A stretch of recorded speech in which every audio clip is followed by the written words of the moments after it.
গত বছর ডেঙ্গুর ভয়াবহতায় আলোচনায় উঠে আসে দেশের উপকূলীয় জেলা বরগুনা। আক্রান্ত হন 10,000-এর বেশি মানুষ, আর প্রাণ হারান 58 জন।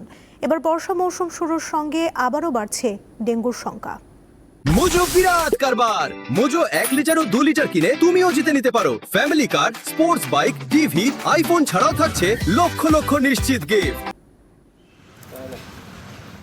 এই মুহূর্তে আমরা রয়েছি বরগুনা শহরের প্রাণকেন্দ্র 1 নং ওয়ার্ডে এবং গুরুত্বপূর্ণ একটি জায়গায়, যেখানে হচ্ছে বরগুনা সদর থানার একদম পিছনের যে একটি ডোবা রয়েছে আমার পিছনে, আমরা সেই দৃশ্যটা আপনাদেরকে দেখাবো। যে এই ডোবাটা, যে এই আশেপাশে কোনো ডাস্টবিন না থাকার কারণে এই ডোবার মধ্যে যত ময়লা আবর্জনা আছে সবকিছু কিন্তু এই ডোবায় ফেলছে এবং এখানে থেকেই মূলত ডেঙ্গুর উৎপাদ বাড়ছে। আমার পরিবারের 4 জন মেম্বার, আমরা 8 বার ডেঙ্গু আক্রান্ত হয়েছে এবং প্রত্যেকবারই আমার বরিশালে ট্রিটমেন্ট নিতে হয়েছে। বরগুনায় সেরকম ডেঙ্গুর কোনো চিকিৎসার কোনো ব্যবস্থা নেই। গেল বছর যখন আমার স্ত্রী সহ আমিও ডেঙ্গুতে আক্রান্ত ছিলাম, হাসপাতাল থেকে শুরু করে কোথাও ভালো কোনো চিকিৎসা আমি পাই নাই। কোনো পরিষ্কার পরিচ্ছন্ন বা কোনো অভিযান, কোনো ওষুধ, কীটনাশক কিছুই দেওয়া হয় নাই।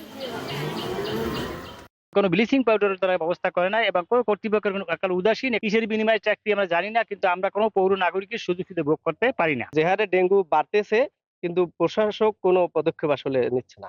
বরগুনা 250 শয্যা জেনারেল হাসপাতাল, এবং এই হাসপাতালই গত বছর ডেঙ্গুতে আক্রান্ত হয়ে 58 জনের মৃত্যু হয়েছে, যেটা সরকারিভাবে আমাদেরকে জানিয়েছেন। এবং বেসরকারিভাবে বরগুনা জেলায় অসংখ্য মানুষ ডেঙ্গু জ্বরে আক্রান্ত হয়েছে এবং মৃত্যু হয়েছে অসংখ্য মানুষের, যার কারণে এই জেলাকে হটস্পট বলে ঘোষণা করেছেন।